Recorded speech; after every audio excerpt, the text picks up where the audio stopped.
أصدرت وزارة الخارجية الجزائرية بيانًا يوضح موقفها الرافض للانقلاب، لكنه يحمل إشارات على تخوفها من أن يمتد تأثير الخلاف الداخلي في النيجر إلى دول الجوار،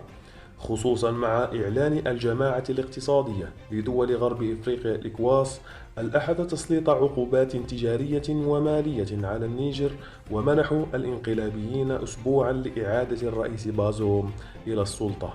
تحت طائلة اللجوء إلى القوة. في أعقاب ذلك، حذرت السلطات في باماكو الاثنين في بيان مشترك من أن أي تدخل عسكري في النيجر لإعادة بازوم إلى الحكم سيكون بمثابة إعلان حرب على بوركينا فاسو ومالي. إثر ذلك تضمن البيان الجزائري الثلاثاء دعوة لضبط النفس أمام نوايا التدخل العسكري الأجنبي، التي تعتبر للأسف خيارات غير مستبعدة لا تمثل سوى عوامل تعقد وتزيد من خطورة الأزمة الحالية.